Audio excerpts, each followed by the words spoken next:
Hello friend, this is Alpana Singh. तो आप सभी लोगों को फ्रेंड सबसे पहले वेरी गुड इवनिंग। और देखिए, आज हम आप सभी लोगों के लिए सी टेट हिंदी पेडागोजी के जो एनसीईआरटी बेस पे जो आधारित क्वेश्चन है आपके, ठीक है, पेडागोजी के, वो मैंने 15 क्वेश्चंस लेकर के आई हूँ आप सभी लोगों के साथ डिस्कस करने के लिए। ओके फ्रेंड्स, तो सबसे पहले तो आप सभी लोग जो लोग चैनल को अभी तक लाइक एंड सब्सक्राइब नहीं किए हैं कर लीजिए, ठीक है, और अपने सभी दोस्तों को भी शेयर करिए ताकि सभी लोगों को हेल्प मिल सके। देखिए, इस बार जो आप लोगों का दिसंबर 2023 का जो एग्जाम है फ्रेंड्स, वो 21 जनवरी 2024 को निर्धारित किया गया है, ठीक है, होने के लिए। ओके, तो चलिए हम लोग देखिए डेली अपना प्रैक्टिस सेट कर रहे हैं इसी चैनल पर, ठीक है, तो आप लोग कंटिन्यू बने रहिए। और चलिए सबसे पहले हम लोग अपने पहले क्वेश्चन की ओर चलेंगे और देखेंगे पहला क्वेश्चन क्या है, ठीक है। देखिए, पहला क्वेश्चन है आपका कि भाषा 1 मिनट, ठीक है। देखिए क्वेश्चन क्या है कि भाषा का विचार पर प्राधान्य यानी कि आधिपत्य जिसका होता है, ठीक है, यानी कि किसी पर किसका आधिपत्य होता है ना, तो उसी प्रकार से जो भाषा है, ठीक है, भाषा का विचार पर आधिपत्य यानी कि जो आपका विचार है उस पर आधिपत्य किसका होता है फ्रेंड्स, भाषा का होता है, ठीक है। यह कथन किसके द्वारा समर्थित है?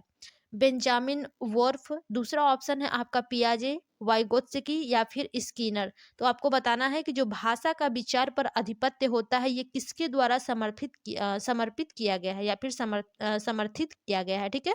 तो यहाँ पर देखिए फ्रेंड्स, सबसे करेक्ट ऑप्शन जो होगा यहाँ पर बेंजामिन वोर्फ होगा, ठीक है।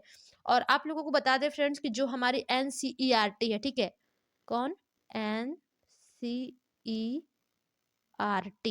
ठीक है, सीईआरटी, ठीक है, जो हमारी एनसीईआरटी है फ्रेंड्स, वो आपके फर्स्ट ऑप्शन को करेक्ट माना है।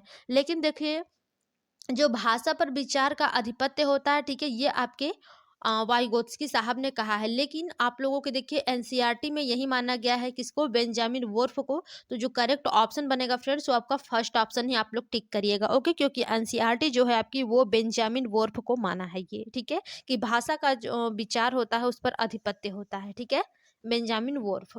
चलिए अगले क्वेश्चन की ओर चलेंगे और देखेंगे क्वेश्चन क्या है। और देखिए फ्रेंड्स, ये आपके 15 क्वेश्चन है, ठीक है। हम लोग इसको थोड़ा-सा छोटा कर लेंगे ताकि जो हमारा ये क्वेश्चन है वो पूरी तरीके से आ जाए स्क्रीन पर, ठीक है। देखिए क्वेश्चन है कि क्रैसन के सिद्धांत क्या है, I+1 है, ठीक है, I+1 का तात्पर्य क्या है? पहला ऑप्शन है शिक्षार्थी इस प्रकार से सक्षम हो कि वे अपने मजबूत पक्ष तथा कमजोर पक्ष की पहचान कर सके।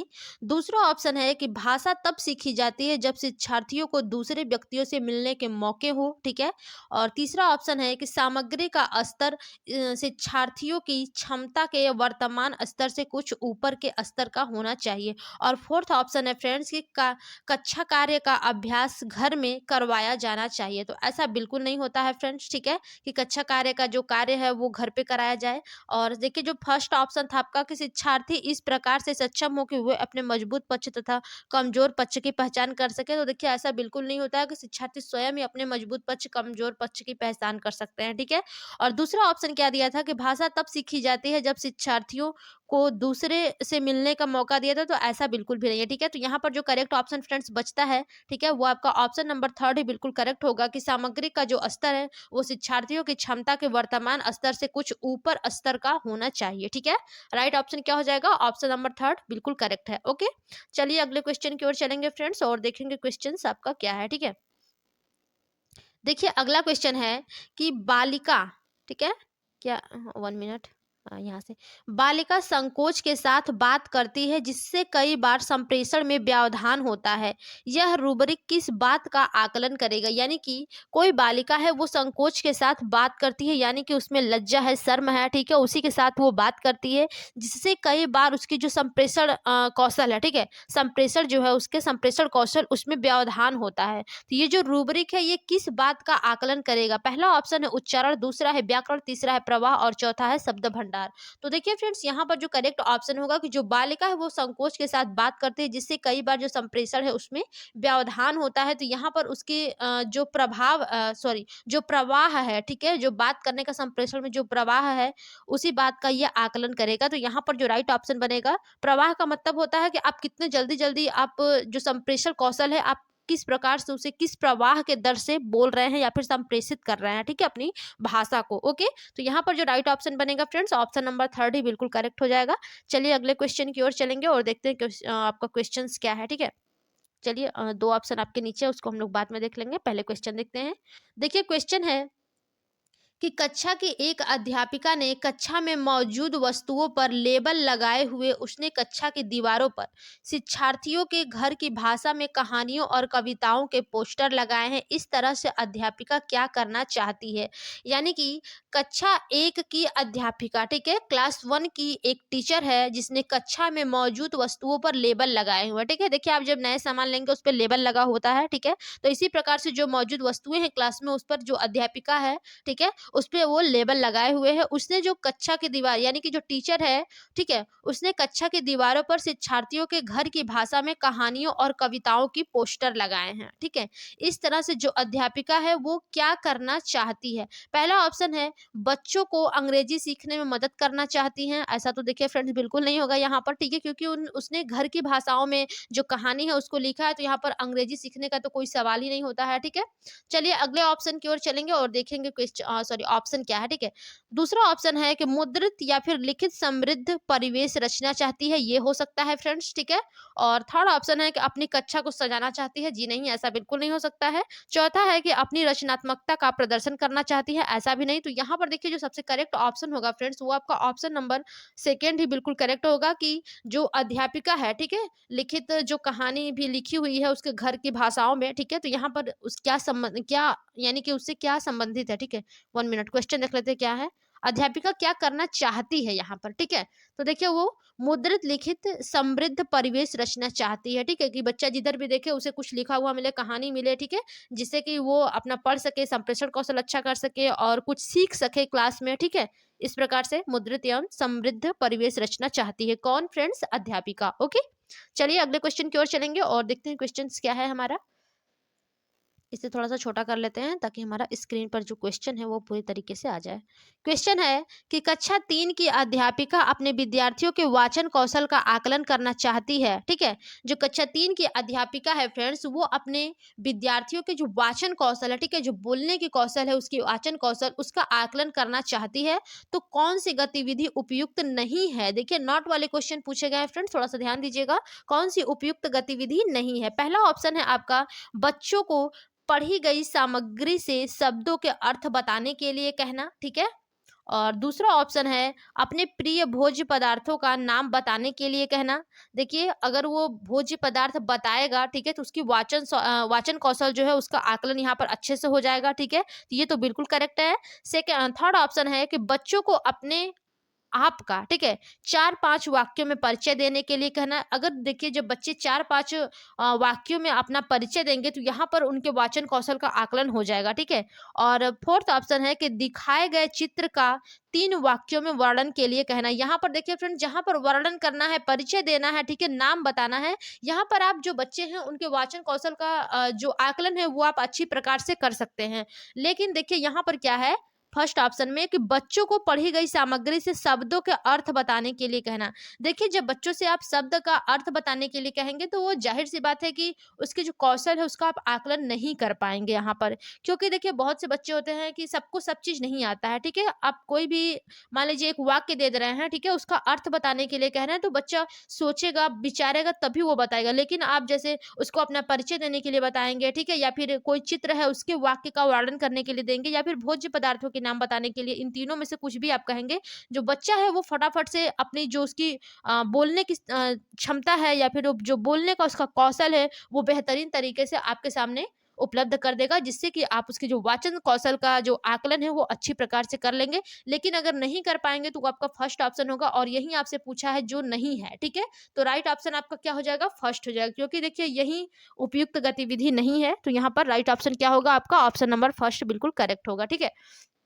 और वैसे तो देखिए फ्रेंड्स यहाँ पर फोर्थ ऑप्शन होना चाहिए, लेकिन जो देखिए आपकी एनसीईआरटी है उसने फर्स्ट को माना है तो हम लोग भी फर्स्ट को ही करेक्ट मानेंगे, ठीक है, और फोर्थ को नहीं मानेंगे। ओके, तो राइट ऑप्शन क्या हो जाएगा? ऑप्शन नंबर फर्स्ट जो है वो बिल्कुल करेक्ट होगा। ओके, चलिए अगले क्वेश्चन की ओर चलेंगे और देखेंगे क्वेश्चन क्या है।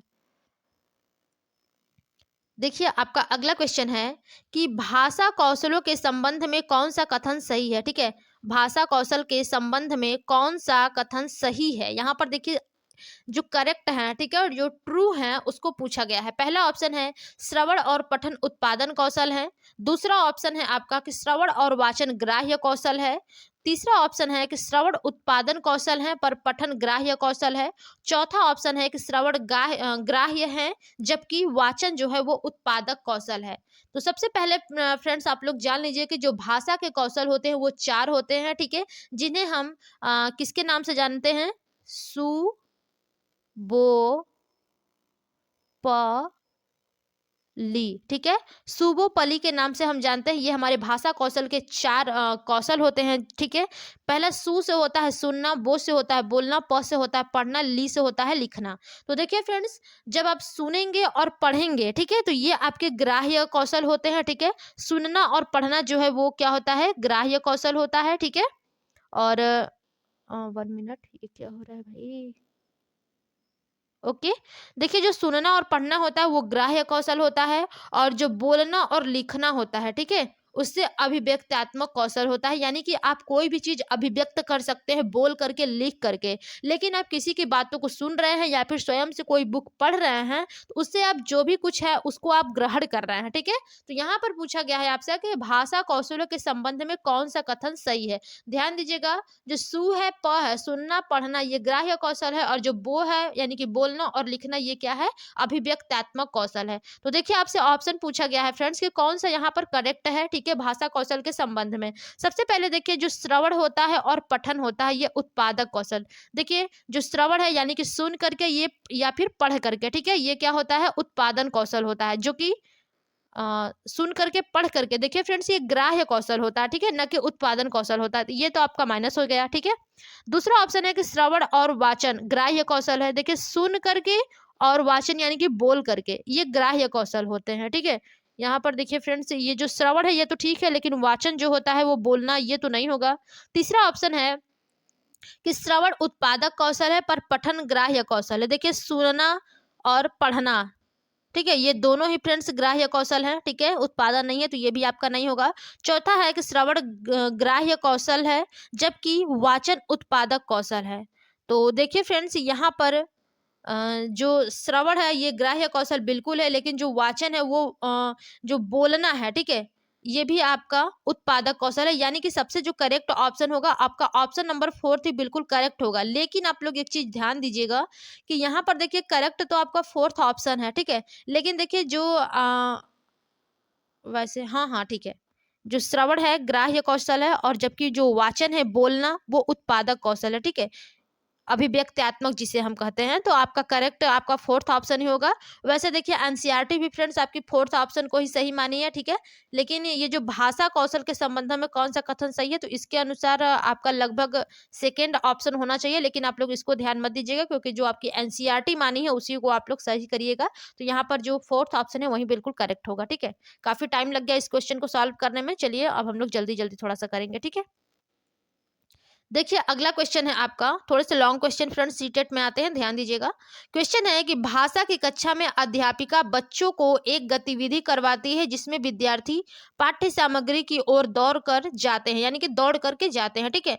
फिर अपने सहपाठी को वापिस आकर पाठ्य वस्तु की सामग्री बताते हैं।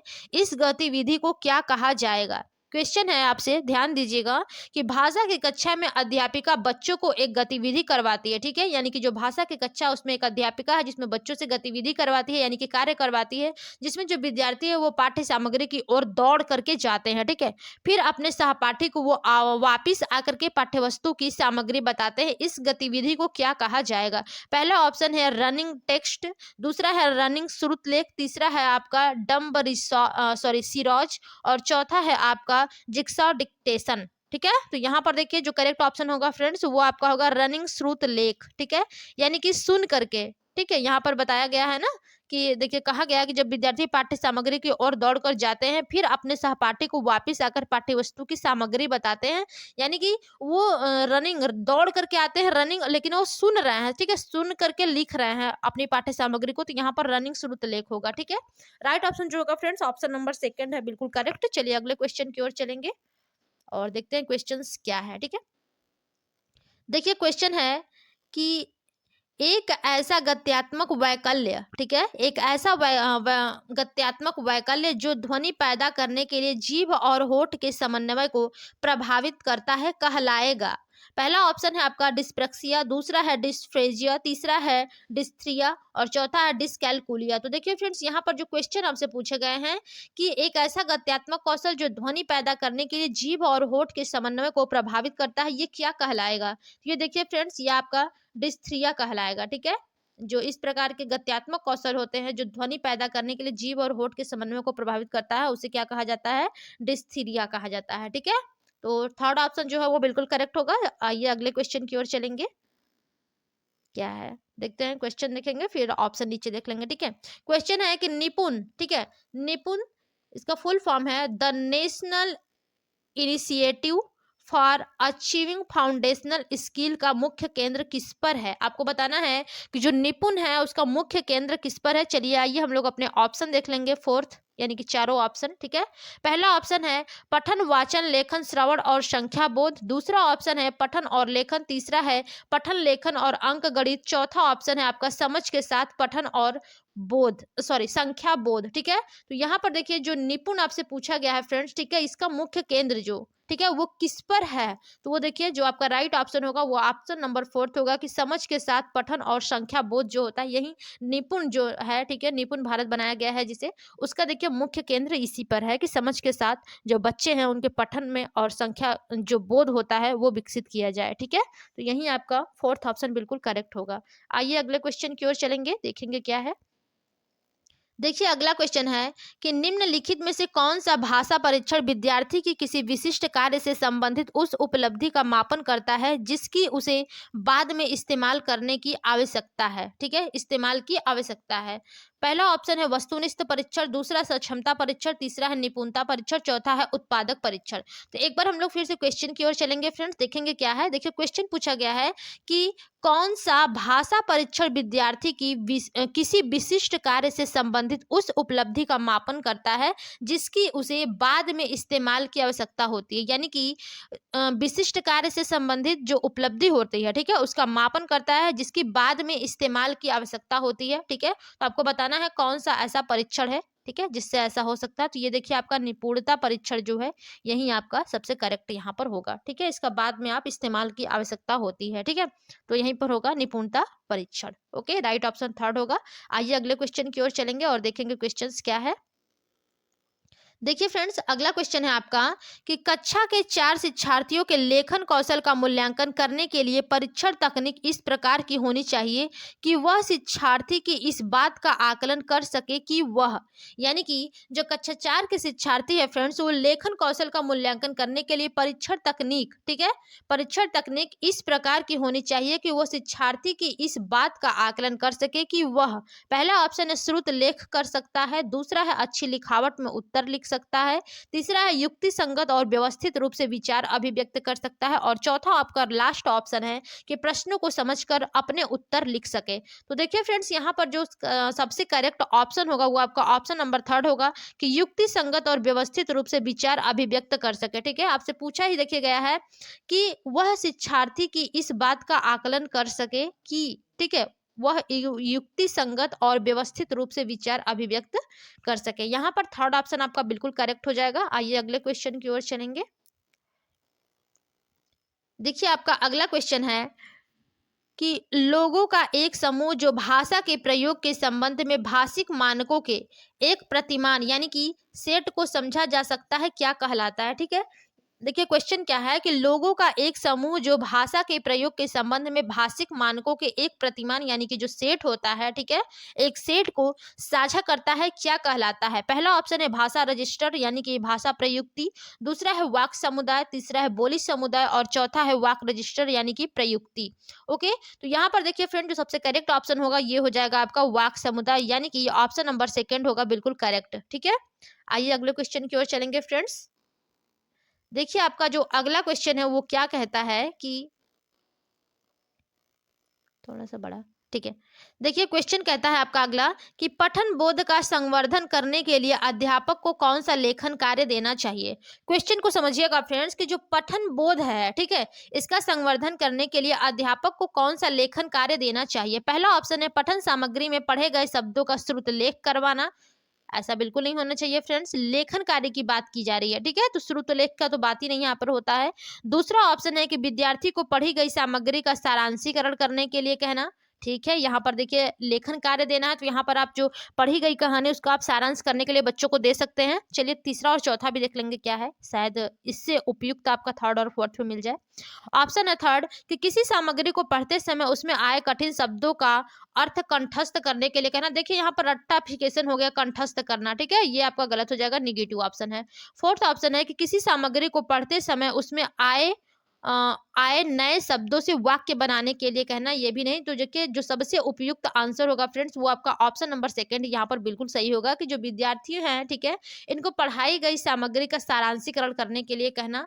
क्योंकि देखिए पठन बोध का संवर्धन यानी कि आपको बच्चों में ये जानना है आपको, ठीक है, आप मान लीजिए एज ए आप टीचर है बच्चों के, ठीक है, तो आपको ये जानना है कि जो आप बच्चों को पढ़ाए हैं उनमें वो बोध यानी कि उनको वो जो आप चैप्टर पढ़ाए हैं उन बच्चों को वो चैप्टर समझ में आया है कि नहीं, ठीक है। इसी बोध का संवर्धन करने के लिए आप बच्चों से कहेंगे कि जो आपको पढ़ाई गई सामग्री है, ठीक है, उसका सारांश करके आप बताइए या फिर लिखिए, कहिए जो भी, ठीक है। तो यहाँ पर जो सबसे करेक्ट ऑप्शन बनेगा वो आपका ऑप्शन नंबर सेकंड ही बिल्कुल करेक्ट होगा। आइए अगले क्वेश्चन की ओर चलेंगे फ्रेंड्स, देखेंगे क्या है। देखिए अगला क्वेश्चन है आपका कि पाठ्य सामग्री के बारे में सामान्य जानकारी प्राप्त करने की दृष्टि से तेजी से किया गया पठन क्या कहलाएगा। यानी कि जो पाठ्य सामग्री के बारे में सामान्य जानकारी है, ठीक है, उसको प्राप्त करने की दृष्टि से तेजी से किया गया पठन जो है वो क्या कहलाएगा। ठीक है, पहला ऑप्शन है बारीकी से पठन, दूसरा तीव्र पठन, तीसरा सरसरी तौर पर पठन और चौथा है अर्थपूर्ण पठन। तो देखिए फ्रेंड्स यहाँ पर जो क्या बोला गया है कि तेजी से किया गया पठन क्या कहलाएगा। ठीक है, तो यहाँ पर जो तेजी से पठन करने से संबंधित तो वो आपका हो जाएगा सरसरी तौर पर पठन करना। ठीक है, तेजी से पठन का तात्पर्य होता है सरसरी तौर पर पठन करना। तो थर्ड ऑप्शन बिल्कुल करेक्ट है। आइए अगले क्वेश्चन की ओर चलेंगे और ये आपका आज का लास्ट क्वेश्चन होगा हिंदी पेडागोजी का फ्रेंड्स। ठीक है, क्वेश्चन है कि प्रक्रिया लेखन के दौरान कौन सी एक अच्छी लेखन पूर्व की युक्ति है। ठीक है, क्वेश्चन है कि प्रक्रिया लेखन के दौरान कौन सी एक अच्छी लेखन पूर्व की युक्ति है। पहला ऑप्शन है आपका मानस चित्रण, दूसरा है समीक्षा करना, तीसरा है संपादन और चौथा है पुनरावृत्ति। तो देखिए फ्रेंड जो लेखन पूर्व की युक्ति होती है वो आपका है मानस चित्रण करना। ठीक है, सबसे पहले आप देखिए एक अच्छी लेखन के पहले सबसे पहले आप उसका एक मन में अपने माइंड में एक चित्रण बनाते हैं। ठीक है, उसके बाद आप लिखा अपना जो भी लिखने का है कार्य करते हैं उसको, तो ये लेखन पूर्व युक्ति जो होगा वो मानस चित्रण होगा। ठीक है, राइट ऑप्शन आपका ऑप्शन नंबर फर्स्ट बिल्कुल करेक्ट होगा। चलिए फ्रेंड देखिए आप हिंदी पेडागोजी के क्लास में हमने आप लोगों के 15 क्वेश्चन कंप्लीट कराए हैं। ठीक है, पेडागोजी के। तो जो अभी तक जिन लोगों ने हमारे चैनल को लाइक एंड सब्सक्राइब नहीं किया वो लोग कर दीजिए फ्रेंड्स, और अपने सभी ग्रुप में जो आपके दोस्त हैं, ठीक है, सबको ये शेयर करिए क्लास। ठीक है, और जिन लोगों को पीडीएफ चाहिए या फिर इसका लिंक चाहिए जो भी, मैं आप लोगों को टेलीग्राम चैनल पर दे दूंगी। ठीक है, चलिए आज के लिए बस इतना ही, मिलेंगे अपने अगली क्लास में यानी कि सीडीपी के क्लास में, तब तक के लिए धन्यवाद।